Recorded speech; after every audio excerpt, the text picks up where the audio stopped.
Amen. Praise the Lord. Amen. Praise the Lord. Amen. Praise the Lord. Amen. Amen. Amen. Once again, greetings to each one of you. First of all, I want to thank our elders and those who are on the pulpit with me. Thank you for leading beautiful service this morning. And I want to thank each one of you who had a part to play in making our service today beautiful. Amen? Amen. Amen.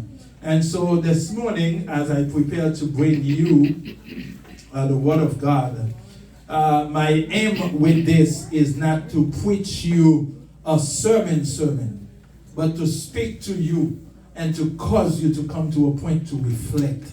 When it's communion service, I love the idea of causing the people of God to reflect, because I think it's important. I think it is a time to reflect. I think it is a time to ponder upon the goodness of God, the sacrifice that was made. And so I pray this morning that the Lord will use my voice to help you to reflect, to think, to come to a moment where you are grasping your Savior on the cross for what he has accomplished for you to give you salvation. Amen? Amen. Our scripture that was read this morning is from Hebrews chapter 9, verse 14. I am going to confess something to you. It is said that a preacher can preach 100 sermons in one text. It is said that a preacher can or should be able to preach 100 sermons with one text. This text, Hebrews 9:14. I preach on it in Waltham. I preach on it in Framingham. And I'm preaching on it today. 3 sermons that are going to be somewhat different.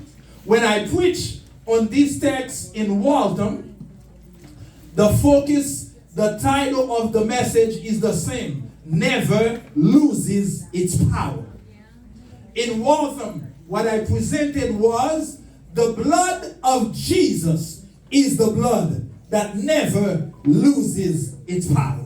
Amen? Do you believe that? Amen? I mean, the Red Cross is a fantastic organization. One of the things that they do is they collect blood. To do what? To help save lives. But turns out those blood, they have a shelf life. You know what that means? Yeah. It means within a certain amount of time, that blood is no longer good. It is decay, it is done, they cannot use it. Even though they conserve the blood, they put it in refrigerator or a good environment. After a certain time, the blood cells, the white blood cells, the red blood cells in that blood are gone and it is garbage. Yet, it's been more than 2,000 years since Jesus gave his blood. And this blood never loses its power. Amen? Amen. There is no blood like the blood of Jesus. Amen? Amen? Amen. When I preached on this in Framingham, it was about the sacrifice that never loses its power. Amen. You know, where I'm from, and in many cultures, they practice sacrifices. When you go back in time, you will find that the Egyptians, the Mayans, the Incas, and many other civilizations practiced sacrifices in their worship. Even human sacrifices.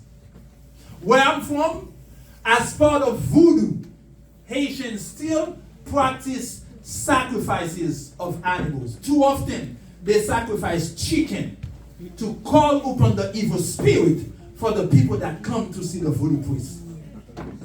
And yet, all these sacrifices cannot help you to make it to heaven. There is only one sacrifice that was done for you by which you will have access to heaven. It is the sacrifice of Jesus. Amen. That's why his sacrifice is the sacrifice that never loses his power. Amen? Amen. Today, I want to speak to you on this subject, never loses his power.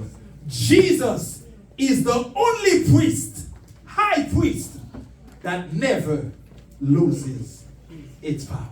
Amen. Pray with me. Father, as we speak this morning, I have no idea what I'm talking about. I am nothing but a sinner, feeble clay. And Lord, I pray that you would just take me aside. May you speak to your people so they can hear you, so they can reflect on your sacrifice. In Jesus' name I pray. Amen. You know, when you come in the Bible in the book of Hebrews, Jesus is called in the book of Hebrews the high priest. Hebrews chapter 4:14. I will not read all the texts. I will just mention them. So if you're someone who likes to take some notes, you feel free to do that. So in Hebrews 4:14, the Bible called Jesus the great high priest. The great high priest. This was very important. And when we come also in Hebrews 5, there is an entire chapter that is talking about why Jesus is the great high priest. The concept of high priest is not a concept that is not known to the people in Israel. Why? Because every day they would go to the temple. There will be priests who would help do daily sacrifices for them so they can ask forgiveness for their sin. But at least once a year, the high priest would go not just into the first section of the temple that we call the holy or the holy place, but he would also go in the second room of the temple that was called the most holy place. We call that in the Greek language the Tahagia. The Hagia and the Tahagia. The Tahagia is the place that is so holy, so special, that not anyone can enter there. As a matter of fact, no one should be able to enter there unless you are the perfect high priest. So how is it that Aaron was able to make it there? How is it that some of the high priests from the Levitical order were able to make it there? One thing that they had to do before they go into that room, while they needed to sacrifice a dove, a lamb for the people, the high priest needed to sacrifice a bull for himself to ask God for forgiveness. Do you see the difference? A bull versus a dove, a lamb. Which means you needed greater sacrifice and greater forgiveness for the high priest before he could enter the final chamber where the Ark of the Covenant was. And when he entered that chamber, he needed to sprinkle the blood of the bull to ask for forgiveness right away. It was so important that they would put bells at the bottom of the robe of Aaron, so that as he's walking, you would hear clinking, clinking, clinking, and there would be a long rope tied to him, just in case he had forgotten to confess a sin. The moment he would enter the Tahagia, the most holy, the holy of holies in the entire universe, he would fall flat on his face if he had forgotten to confess anything. And if they didn't hear the clinking, clinking, they know it was time to just pull him out. You know, when we go into the Bible, we find that this concept of high priest is very important. Aaron was a high priest from the Levitical order. But in the Bible, we find another high priest. We call him Melchizedek or Melchizedek. Melchizedek is a high priest that we don't know much about. We just know that at some point, Lot was captured in war. His cousin, Abraham, went to get him. And upon coming back with Lot and all the captives, he went to Melchizedek and he paid tithe. He returned tithe to thank God for what God has done. Melchizedek. Melchi gives you the concept of king. A king is a Melchi in Hebrew. Zedek, Sadok give you the concept of priest. So Melchizedek was the only person. By the way, his name is not Melchizedek. Melchizedek is a title. Melchi for king, Zedek from Sadok, which gives you priest or high priest. So Melchizedek is a man that is both a king. Some believe he was the original king of Salem that later on became Jerusalem. And they believe he was also the only person that was able to be king and priest because God ordained him that way. So we have the order of Melchizedek, meaning a line where someone is both king and priest, and then we have the Levitical order. At some point, God chose the entire tribe of Levites to become people who will serve him in the temple. Why did God do that? Because there was one time when God, as the children of Israel were marching toward Canaan, God told them, do not have anything to do with the people of this land. And unfortunately, they were tricked into sleeping with some of the women of the land. And a man by the name of Levi took a spear, went and started killing some of them because he saw that the wrath of God was going to destroy the entire nation. And this man understood, it is preferable that we lose some sinners than we lose the entire camp. And since then, God chose this man and his descendants to become the Levites. Amen. So there are two orders. The order after Melchizedek and the order after the Levites. Now, when Jesus came on this planet, he did not choose to become a high priest from the Levitical order, from the Levites. Why? Because they were just priests, not king. Jesus chose to become a high priest from the order of Melchizedek. Why? Because you and I, we did not just need a priest, but we needed a king in heaven. Amen. We needed a king in heaven. Amen. This is why, one of the reasons why Jesus is the high priest that never loses its power. When you go in Hebrews 9, when you go in Hebrews chapter 9, you find that Jesus is the perfect high priest. The Bible is clear. When we come to our text here, I'm going to start reading from verse 11. But Christ came as high priest of the good things to come. He is not just a high priest of the things that were, because when you go to the priest, they kill a lamb, a dove.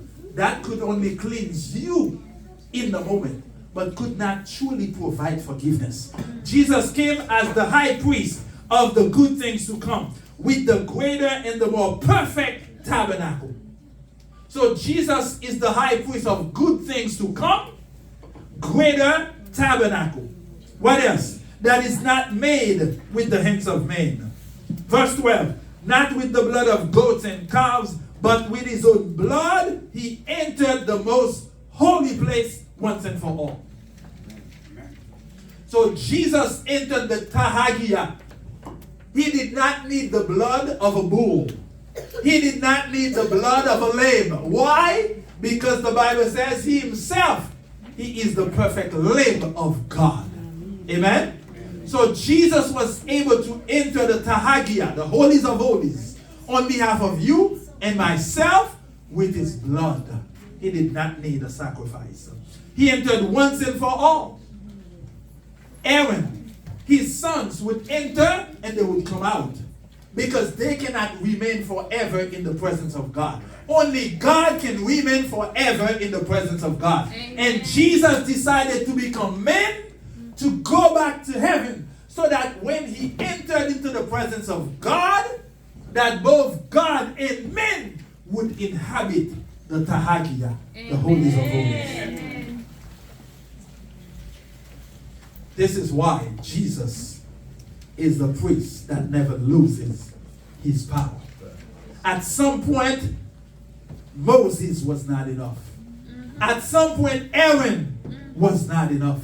At some point, the Levites were not enough. But when Jesus came, it was time that the one that is able, the Lamb of God who takes away the sin of the world, he was enough.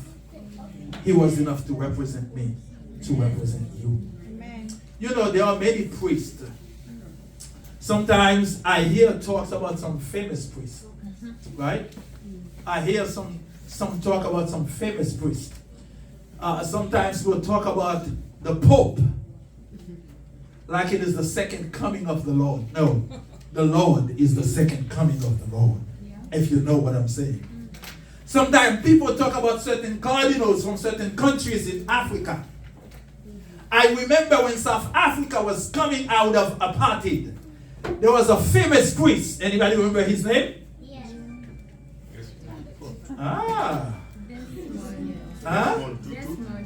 Desmond Tutu. Very good. This man was famous. Everybody was talking about him. Everybody was referencing him in their text, in their sermon. I'm not discrediting him. I'm not saying he did not do a good thing for his people. I'm not saying he is not a good priest. I don't know him like that. All I'm saying is, I don't care which priest you bring me for Jesus, there will never be another priest like Jesus. Amen? Amen. There will never be another priest like Jesus. And verse 13 said, for the blood of bulls and goats and the ashes of heifer sprinkled.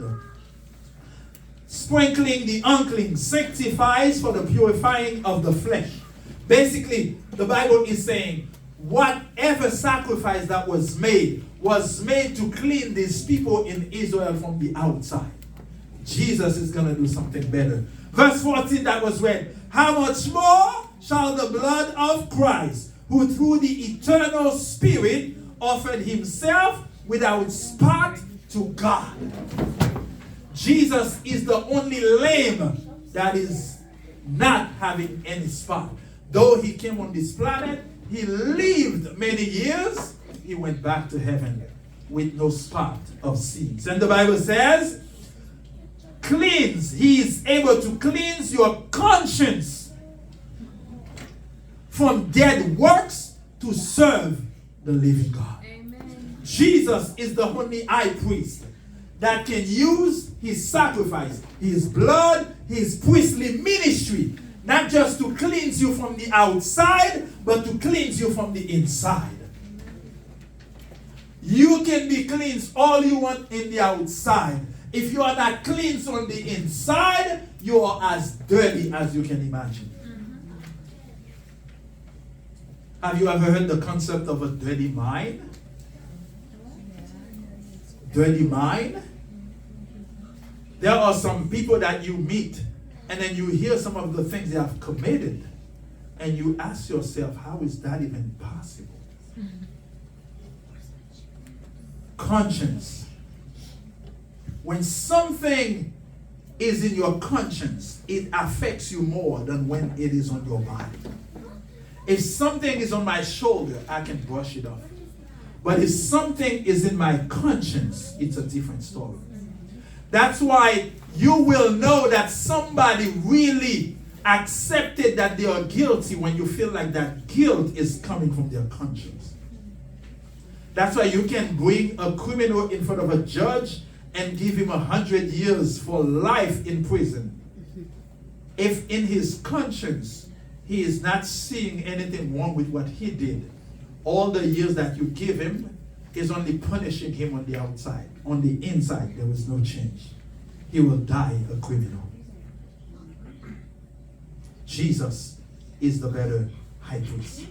You know, like I said, what I want to do is to bring you to reflect. I need you to understand this idea of the cleansing of our conscience. It is very important. From the Greek term syneidesis, it refers to an inward aptitude for distinguishing right and wrong. It doesn't matter what Aaron or the Levites could have done. They could have never caused the people to really understand right from wrong and to choose right from wrong. Only Jesus can do that. Only God can do that. And that's that's one of the reasons why, for God so loved the world that he did what? He gave his only begotten Son. Because only God could have brought you to accept from the standpoint of your conscience that you are a sinner that is in need of repentance. Very important. And so, when you accept that you're a sinner that needs to be saved by grace, you also accept that you cannot save yourselves. You need a Savior. You need a high priest. You understand that you have dead works, meaning you have sins and other behaviors in your life that only God can help you change. You can kill all the bulls and lambs and doves in the world. They will not stop you from being a liar. They will not stop you from being a fornicator. They will not stop you from being an adulterer. They will not stop you from committing crimes. But when you accept the Lord and you give him your heart and your conscience, God can transform you into a servant of God. How do you go from a man who himself had a stone in his hand and causing other Jews to stone Stephen, to a man now that says, I am ready to die, for I have run the race, I have achieved my goal, and I know as of today the crown of glory has been reserved to me. How do you get that kind of Paul from the following Paul? Nobody can but Jesus. Nobody can but Jesus. You know, I'd like you to reflect this morning as I'm going to finish here. It is not the pastor that is talking to you that can do anything for you.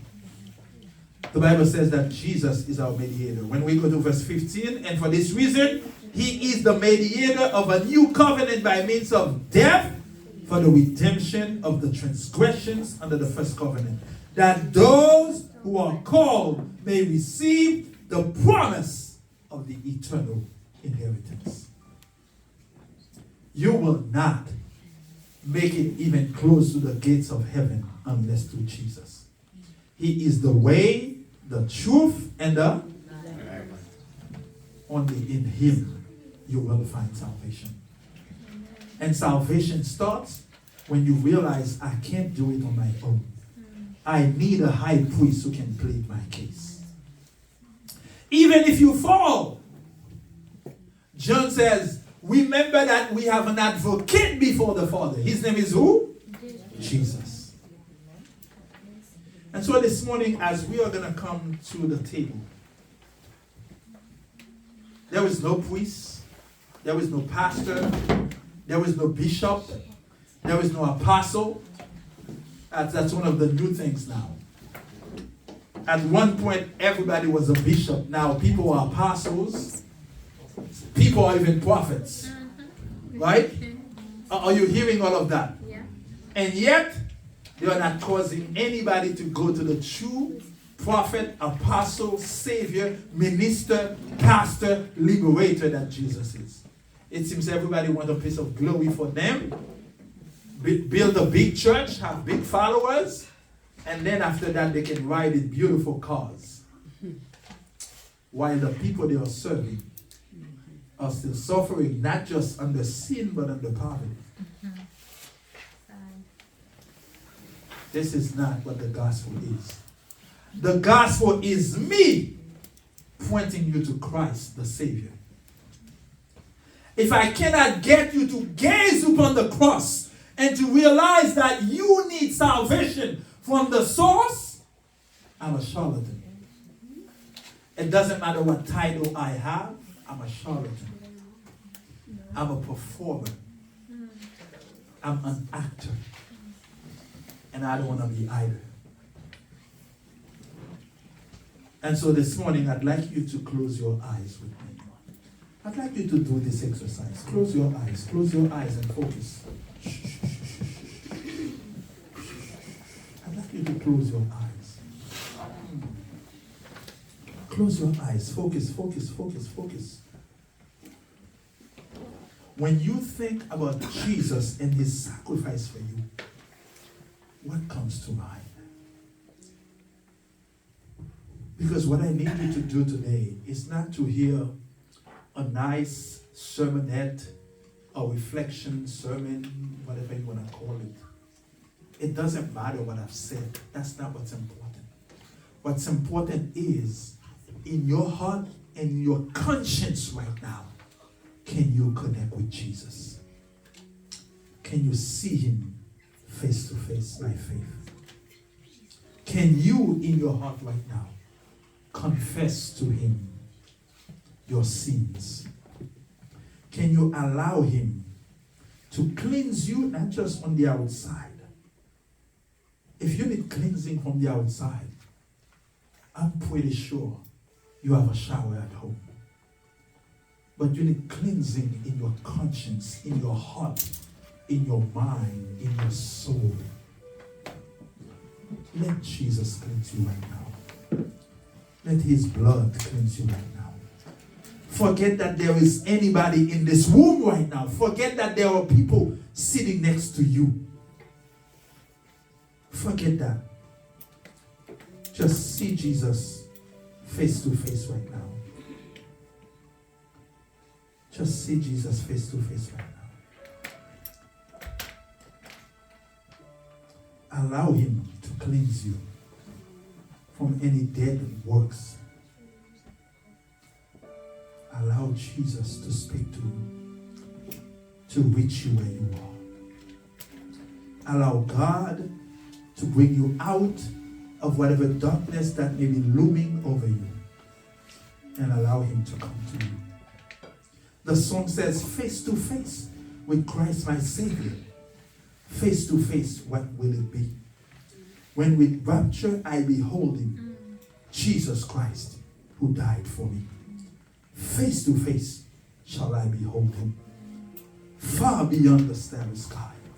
Face to face in all his glory, I shall see him by and by. This is a time for you to reflect on who Jesus is for you. There are people, when they just accepted Christ, they had this connection, this tingling, this moments where their skin would be crawling. But as time is passing by, you have lost some of that. We connect with the Lord right now. Face to face, we connect with Jesus right now. We connect with your God right now. Let him cleanse you, not on the outside, but in your conscience, in your mind, in your heart. For the Bible says the heart above all is deceitful. Who can know it? But God. But God. As you are going to come to the Lord's table, you need your heart to be cleansed. You need your mind to be cleansed. You need your conscience to be cleansed. You need to have a come to Jesus moment right now. You need to allow God to reach you where you are. You don't need to do much. You just need to let him come and let him come. Let him come to you. Let him come. Let him come. Let him come to you. Let him come to you. Let Jesus touch you. Let him come to you. Naturally, just open your heart. Open your minds. Open yourself. Let Jesus touch you right now. Let him touch you. Let him touch you.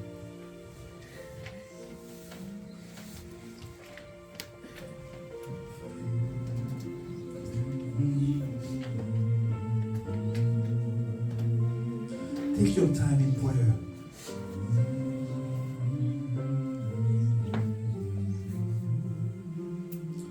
Hallelujah.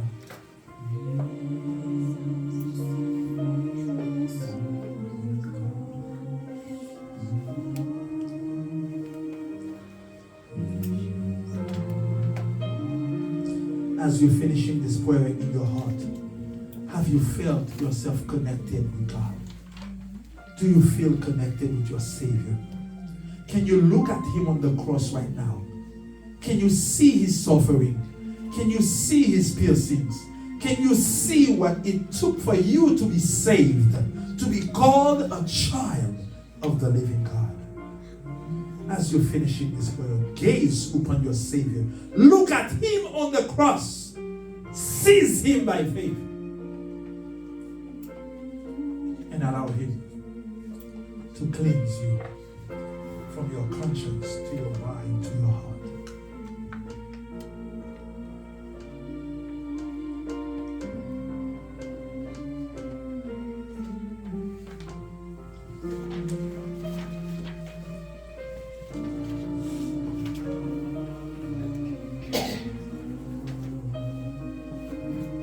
as you're finishing this prayer, don't get distracted. Don't get distracted. Finish the prayer strong. Finish with a deeper connection than you started praying. My prayer for you today is that you have reestablished a strong connection with your God. You have taken time to look at Jesus on the cross, and you are humbled by the sacrifice that was made for your salvation. He did not deserve any of that. But the penalty of sin, which is death, he accepted so he can cleanse your conscience. This is why Jesus is the high priest that will never lose his power.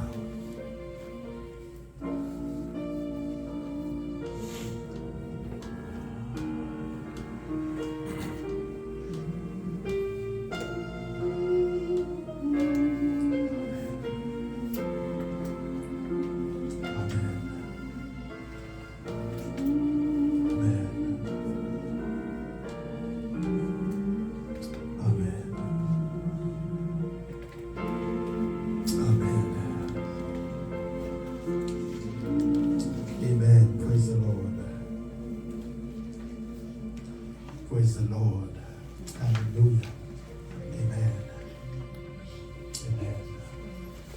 Amen. Praise the Lord. You know, as we will go for the service of humility and foot washing, I just want to remind you the importance of that service.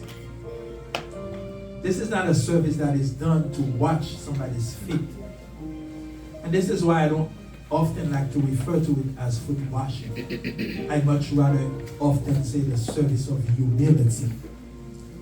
Because when Christ decided to wash Peter's feet, it wasn't because their feet were primarily dirty, even though that was the case. But it was to teach them that where you are going in heaven, no one will go with pumping their chest and thinking there's somebody. Those who will make it there, they will make it there because they will recognize I am a nobody. And there's nothing I can do for myself other than to be at the mercy of my Savior. When we wash each other's feet, we act Christ-like in that moment. We are a symbol of Jesus in that moment because we recognize that I need to decrease so that Jesus can increase. As we will go for foot washing, I pray that you will find time to humbly wash each other's feet and to gain from that a sense of humility, because you will need that humility to come to this table to partake in this service. Because no one can come to the sacrifice of Jesus thinking that they are someone or they have something. You need to come to the cross, to the sacrifice of Jesus, thinking that you have nothing, you are no one, you deserve nothing but grace, but by grace, but through grace. God bless you. Happy Sabbath. Amen. Just a quick summary of